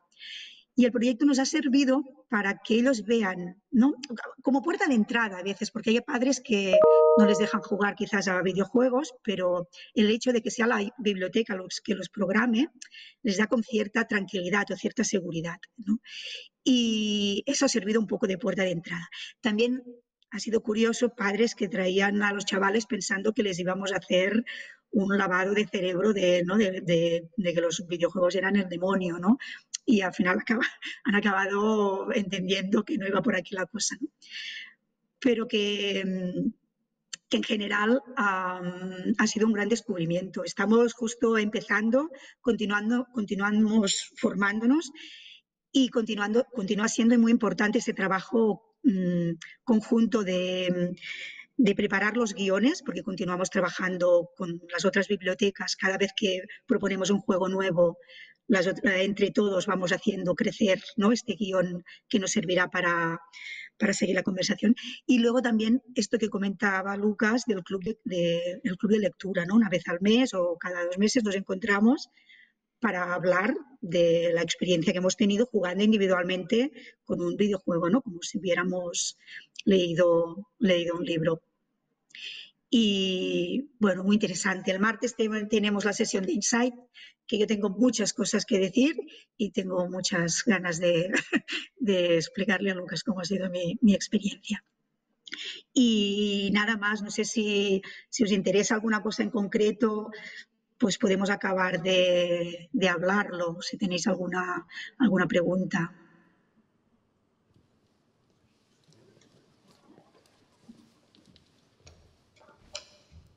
Gloria, muchísimas gracias. Seguimos aquí y ahora tenemos 15 minutitos, 10 minutitos de preguntas, comentarios. ¿Qué os sugiere desde el trabajo que estamos haciendo? Esta, como decía Lucas, esta amalgama de neocosas en la formación de lectores y lectoras contemporáneos. Tenemos una palabra pedida por José Antonio Cordón. Sí, hola, buenos días. Lucas, enhorabuena por la intervención y por el conjunto de conocimientos que nos has transmitido muy interesantes y que a mí me suscitan muchísimas preguntas y una reflexión que voy a resumir aquí en lo que te voy a comentar brevemente. Bueno, de tu exposición, para mí ha quedado de manifiesto que hay un mundo digital que está desarrollándose a unos niveles espectaculares y que es un mundo que se desarrolla planteando un desajuste, como tú has dicho, muy fuerte entre, por una parte, las propuestas oficiales que hay de consumo cultural y la propuesta que, como decía Vicente Luis Mora en un libro publicado recientemente, es esa literatura, la intemperie, ¿no?, que está creciendo a unos niveles exorbitantes y de la cual no hay constancia oficial, ¿no?, en cuanto a su existencia. Entonces, a mí este desajuste me preocupa porque veo que, por ejemplo, una de las consecuencias inmediatas que tiene, y que es el tema que nos ocupa a los que estamos aquí reunidos y lo que estamos desarrollando, es la falta de implantación de esa cultura digital en las instituciones que en teoría están hechas para desarrollarlo, ¿no?, que, como son las bibliotecas y otros centros de formación cultural. El mundo de la cultura digital es muy amplio, es amplísimo. Está el de los videojuegos, que todos he puesto, pero hay muchos más. Nosotros, por ejemplo, en el grupo de investigación que yo dirijo, hicimos una propuesta, que es una plataforma que está ahora mismo en la red, que es la de la APPTK, que es una página web donde hay una recomendación de aplicaciones para público infantil y juvenil, con una evaluación de las mismas, con una segmentación por grupos de edad, y que en realidad lo que pretende es que esa cultura de la aplicación entre en las bibliotecas donde no está y donde no puede estar, que es una de las cuestiones que hemos visto también en días anteriores. Es decir, las bibliotecas no solamente no se nutren de la cultura digital en términos de videojuegos, sino que no se nutren en términos de desarrollo de materiales muy interesantes para la literatura infantil y juvenil, como son las aplicaciones. Estoy acordándome, por ejemplo, de la colección eClassics, en la cual han desarrollado obras de Poe, de Lovecraft, de Dickens, de cantidad de autores, ¿no?, que son unos desarrollos mediante software que se puede leer digitalmente, jugando e interviniendo sobre la obra, ¿no? O incluso en el ámbito académico hay cantidad de aplicaciones. Nosotros hemos experimentado, por ejemplo, con la aplicación de Typography, que es una visita al mundo de la tipografía a través de la visita al mundo de Bodoni, de Manuccio, de los grandes desarrollos de aplicaciones tipográficas, ¿no?, a través de un juego que es un punto que va recorriendo, un punto inmersivo que va recorriendo los diferentes escenarios tipográficos, y sirven para ver cómo eran las gráficas o cómo eran los desarrollos que se hicieron en distintos momentos de la historia, y al mismo tiempo ir consiguiendo superar niveles que te van informando sobre lo que supuso eso en la historia. En fin, es un mundo que es completamente nuevo y que tiene ya muchos años de desarrollo. Entonces, después de este rollo, ya mi pregunta. Nosotros, en todas las investigaciones que hemos hecho, coincidimos en que hay un factor clave, que es el que tú has comentado, que es el de la formación. La formación es fundamental. Nosotros añadimos también la dinamización, es decir, es formar a los formadores, pero también trabajar dinamizando con los formados, ¿no? El problema que nosotros vemos en la formación es la reticencia que hay en casi todos los centros docentes. Por ejemplo, nosotros hemos trabajado con institutos, hemos ofrecido formación y no hemos encontrado una receptividad en los propios institutos para poder implementar esa información, porque no forma parte de su currículum docente. Y entonces nos damos cuenta de que hay un problema por parte de los formadores que desconocen este mundo, pero tampoco aceptan esa formación que es fundamental para ellos y para los formados. Entonces, mi pregunta es, vosotros, cuando habéis implementado estas propuestas, estas iniciativas que estáis desarrollando en bibliotecas, ¿habéis trabajado también con institutos, con centros docentes para intentar implementarlas? ¿Habéis recibido una respuesta positiva? ¿Qué posibilidades veis de trabajar en este ámbito? Gracias. Gloria, empieza tú, por favor. Sí, bueno, nosotros de las 13 bibliotecas que hemos empezado, ya llevamos 2 o 3 años, ha habido un poco de todo, pero desde la biblioteca pública somos los que hemos ido a distintos centros a vender un poco el proyecto. Y luego pues hay distintas experiencias, pero vaya, hay municipios que están haciendo mucho trabajo en los institutos, pero ha sido un poco desde la biblioteca haciendo esta dirección de la biblioteca allí. Bueno, yo llevo 9 años haciendo formación docente ya, más o menos con este campo. En el momento en el que empecé a hacer la investigación doctoral, decidí que todo lo que estaba creando teóricamente tenía que transformarse en formación. Entonces, la mayor barrera que tengo ahora es institucional, no docente.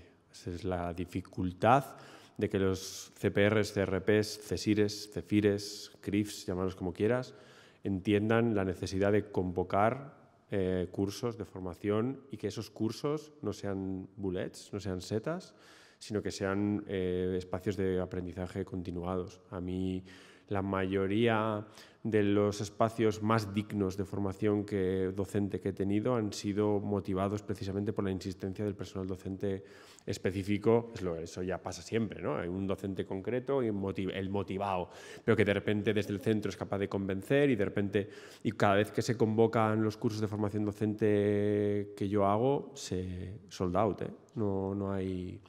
¿Qué pasa? Que mi percepción es esa, es la de yo hago formación a gente que quiere venir a las formaciones, ¿no? Pero mi experiencia me dice que cuando se convocan estos cursos se llenan. Entonces, yo creo que hay más barreras en el otro lado, ¿eh? A la hora de los asesores de formación, de entender que precisamente porque como no está en el currículo, no sabes exactamente cómo acudir a estas cuestiones, etcétera. Y cuando viene gente, alguna vez que he hecho alguna formación de centro específica, en el claustro siempre hay alguien que dice, yo es que no juego, ¿no? Ahí está la artesanía de la formación docente, de saber mostrar, primero, la importancia, segundo, la responsabilidad de lo que significa ser docente, que o es contemporánea o es injusta, y después la seducción de saber elegir un corpus cultural que muestre al mayor número de personas posibles que esto merece la pena, ¿no? Entonces, hay reticencias, pero son menos, desde mi punto de vista, son menos de las que parece. Creo que ahí viene también eso, de la labor tanto institucional como del formador, o de la formadora, de ser capaz de mostrar la importancia de todo esto. Igual es un poco chulesco, pero yo consigo convencer bastante bien a prácticamente el 98% del profesorado que pasa por mis manos de que merece la pena. Siempre hay alguien que es tecnófobo y no pasa nada. Pero incluso el tecnófobo o la tecnófoba entiende la importancia de lo cultural. Lo que pasa es que decide no gastar su tiempo en esto. Yo me dedico a otras cosas y bueno, no pasa nada, pero yo no veo tanta reticencia a la hora. De hecho, hablaba con Inés antes de una cosa que hago en mis formaciones es al principio de cada curso hago un cuestionario de autopercepción. Me parece importante que todo el mundo se pregunte a sí mismo dónde está en relación a la ficción digital. Y una de esas preguntas es si juegas y otra es si consideras importante la ficción digital en la educación cultural de la infancia. Llevo muchos años haciendo formación docente ya, tengo muchísimas respuestas en este cuestionario y creo que es el 97% de los encuestados dice que es importante la ficción digital para la educación cultural, pero no pasa del 40% de los que juegan y las que juegan, ¿no? Entonces, bueno, a veces las reticencias son miedos, más que rechazo. Es como, no sé qué hacer con esto, no sé cómo hacerlo. Es lo que comentaba Gloria, ¿no? De dónde se compran, cómo se utiliza, cómo se pasan las páginas de este no libro, ¿no? Genera mucho miedo, mucha angustia. Ayer hacía un club de juego con un grupo de señoras jubiladas en un pueblo pequeño de Lleida y la primera conversación que tuvimos fue en cómo os habéis sentido con esto, porque creo que es importante a la hora de lidiar con un texto la relación experiencial y de comodidad con el objeto cultural en sí, ¿no? Pero esto es, yo no sé, la primera vez que yo fui a un supermercado en un país extranjero, a mí me daba miedo ir a caja, porque no sabes cómo te comportas socioculturalmente en un supermercado en Noruega, ¿no? Entonces, pues eso pasa lo mismo con la cultura, ¿no? Ese miedo incapacitante hace que tengas una serie de bloqueos que a lo mejor son tan sencillos como tener un formador al lado que te diga, quieto, vamos a esto, vamos aquí. Y ahí es donde por eso creo que que sí, que tiene que haber formación, porque tiene que haber formación de calidad, no cualquier tipo de formación. Quiero decir que, evidentemente, hay que estar preparado para ello. No puede cualquier persona dedicarse ahora a hacer formación docente porque la didáctica de las cosas es una cosa muy compleja, ¿no? Que requiere años de estudio. Entonces, bueno, eso. Compromiso institucional y preparación de los formadores, claro. Juan Carlos. Buenos días a todos. Soy Olga Juan Lázaro, trabajo en la dirección académica del Instituto Cervantes y me ha encantado vuestras presentaciones, Lucas y Gloria, y me ha abierto un montón de objetivos. No sé si alegrarme o entristecerme con toda la carga que ya llevo, pero bueno, en este momento estoy contentísima. Y estamos trabajando en un prototipado, como sabéis, dentro del Advent, que es en el que estamos ahora todos. Y me pregunto cuestiones muy prácticas, a lo mejor demasiado prácticas, pero que dentro de una hora vamos a poder empezar a aplicar, ¿no? Bueno, uno de los proyectos que tenemos en mente, aunque hoy tenemos que elegir, es un escape room para jóvenes, ¿no? Dirigido a chavales de 15 a 18 años para el aprendizaje de español en la Biblioteca de Budapest. Entonces, tengo varias preguntas. Me ha encantado lo de desmonopolizar la visión estética unívoca y me gustaría, junto a todos los varios objetivos que podemos, yo creo, recoger de lo que habéis comentado los dos, unirlos al objetivo lingüístico del aprendizaje de español en un nivel B1.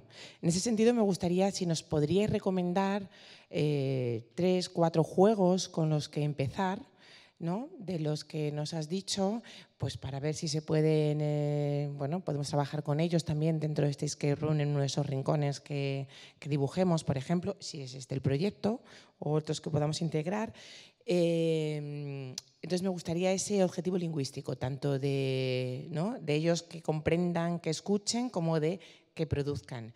Y una segunda pregunta que tenía era si estos juegos se pueden hacer en presencial con 2, 3 o 4 alumnos o más alumnos, si se puede jugar juntos y cómo sería esa dinámica, por ejemplo, que se desarrollaría en un aula expandida. No tiene por qué ser justo el aula, la biblioteca, pueden ser otros espacios porque estamos pensando en algo expandido, ¿no? Fuera del centro incluso, pero cómo se podría un poco organizar esa dinámica o si tenéis experiencia en ese sentido o alguna recomendación.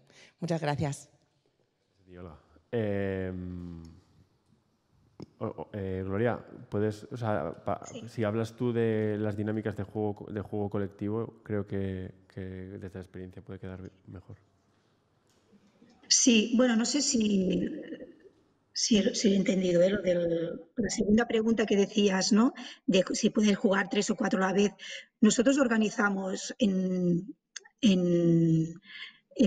bueno, depende del juego también, pero en general es una aula que hay 8 o 9 ordenadores con una pantalla y nosotros tenemos un ordenador enchufado en la pantalla que tenemos el juego nosotros porque si en algún momento se encalla o así, nosotros también vamos haciendo nuestra partida.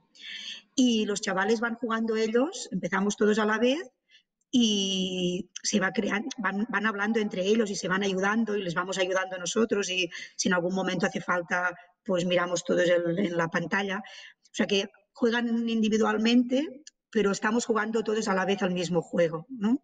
Esto una vez. Pero en otra ocasión, por ejemplo, pensando en lo que comentabas del escape room, nosotros empezamos con un juego de Octavi Navarro, el Midnight Sense, ¿no?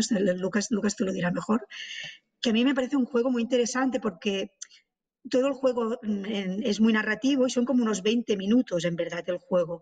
Y nosotros lo empezábamos jugando todos a la vez.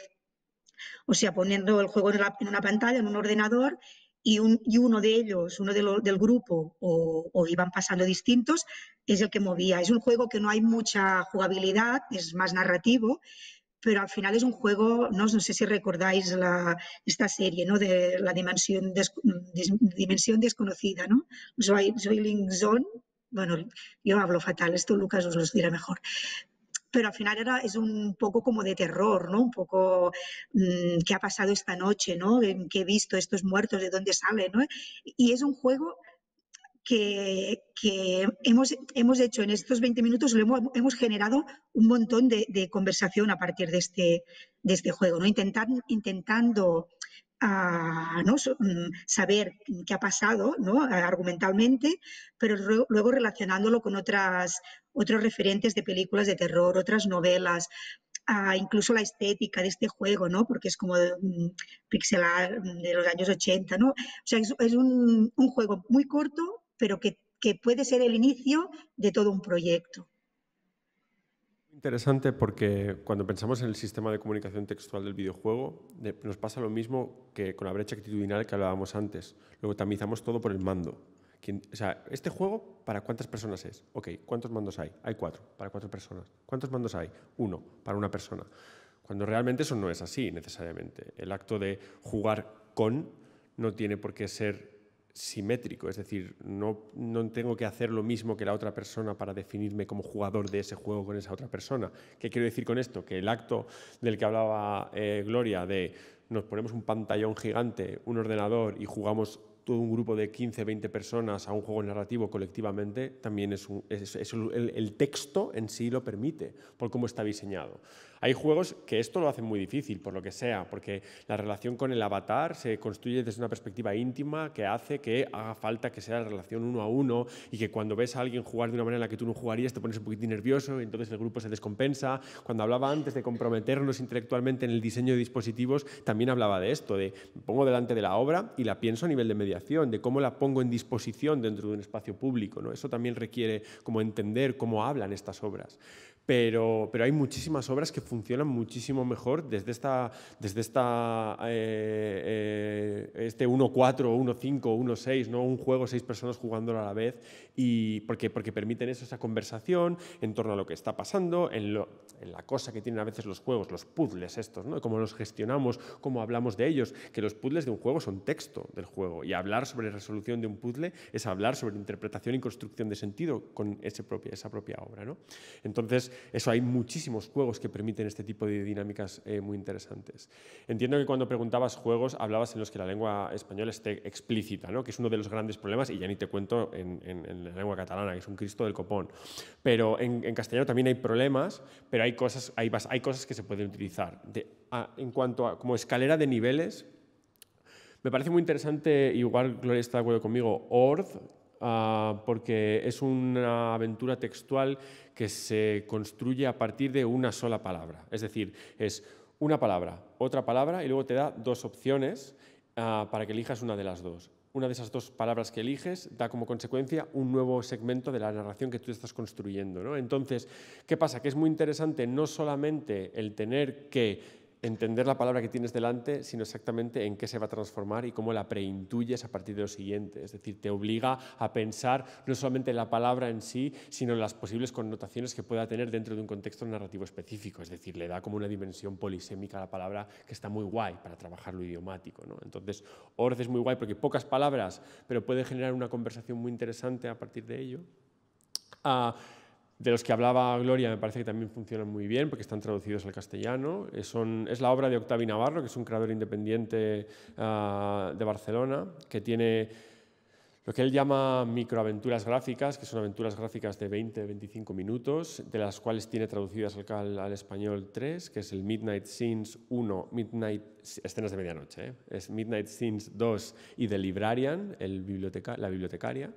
Que son eso, cada una de ellas, todas están contextualizadas en el género no realista, pero cada una diferente, una de terror, una de ciencia ficción y una de fantasía. Y funcionan muy guay porque son muy breves y el texto está bastante contenido, y si ascendemos en la escalera de dificultad, pero de complejidad también idiomática, acabaría con Mutaciones, que es el primero del soap opera que decía. Al ser una novela dialógica, no tiene una complejidad excesiva en cuanto al léxico, pero la riqueza a la hora de caracterizar a los personajes que tiene me parece una delicia. Entonces es un juego muy guay. Es un poco más largo, porque son 4 o 5 horas de juego, pero siempre se puede. De hecho, muchas veces jugamos a juegos más largos y lo que hacemos son tastets, ¿no? Como jugamos unos pequeños capítulos, unos pequeños tal, para que luego dé ganas de seguir. Lo ideal sería que luego pudiesen volver a la Biblia, ¿verdad, Gloria? A seguir jugando a las obras, pero para eso hay que diseñar dispositivos de juego autónomo y eso es toda otra película. Entonces, Vamos a ver, nos queda una pregunta de Juan Carlos que es muy, muy breve, porque si no, luego quitamos tiempo para colocar las mesas. O sea que con eso cerramos. Lucas se va a quedar un rato, así es que lo podemos abordar en el café. Bueno, obligado por la brevedad, porque iba a contar que el Cervantes hace 12 años y hace 5 hizo programaciones de temas de ficción digital y de novela digital, que nos ha faltado justamente ver cómo conectamos esos programas con lo que es nuestra programación natural. No, la pregunta es, ¿existen escritores tradicionales de lengua española que sus obras se estén llevando a la ficción digital o es un caso improbable o no es común? De manera canónica no. Hay adaptaciones raras, como muy de nicho. Hay una especie de Fuenteovejuna hecha en ficción interactiva de WhatsApp, hecha, que me parece que fue Irene Espejo quien lo hizo. Pero no te sabría decir nada más, porque, por ejemplo, lo que decíamos Antonio de eClassics son todos autores anglosajones, si no me equivoco, ¿verdad? Y yo tengo mis reticencias con eClassics, si no lo digo, reviento. Porque hicimos investigación en Gretel y la interpretación audiovisual que la propia obra hace del texto, especialmente en textos que tienden a la polisemia ambigua, como por ejemplo Corazón delator de Poe, a veces genera procesos interpretativos simplificados en el alumnado. Es lo que vimos en la investigación, por la manera en la que se producía. Y yo torcí un poquitín el morro en esas sesiones. Y no tengo recuerdo ahora mismo de textos, ni muchísimo menos contemporáneos, que sería guay también, ¿no? No siempre volver a la adaptación del clásico, a la remediación del clásico, pero no tengo recuerdo ahora mismo. Tampoco es que sea como mi campo, ¿eh? Es decir, yo no soy especialista en videojuegos, lo mío es la cosa infantil y juvenil. SM hizo una adaptación de Mi vecino de abajo, de Daniel Neskens, un desastre como adaptación, porque durante toda la novela estaba la misma canción. Entonces, claro, no puede ser. Quiero decir, las músicas en el audiovisual son catalizadores emocionales, son matizadores ambientales, son elementos que contribuyen al sentir experiencial de quien está leyendo la novela. No puede ser que un arco narrativo tenga todo el rato la misma quinta emocional, ¿no? Entonces, era un problema enorme. Los niños acababan quitándose los cascos. Era como una traslación un poquitín malentendida de lo que era ir al digital, ¿no? Pero hay poquito. Perdón. Hacemos la interrupción del café. Es una pena, Gloria, que no puedas estar aquí, pero Lucas estará por aquí y seguimos comentando con el cafecito y dejamos tiempo para este montaje, que si no... Sí. Y empezamos a trabajar. O seguimos trabajando. Mil gracias a los dos, ¿eh? Muchísimas gracias, Gloria. Gracias, Gloria. Gracias a vosotros.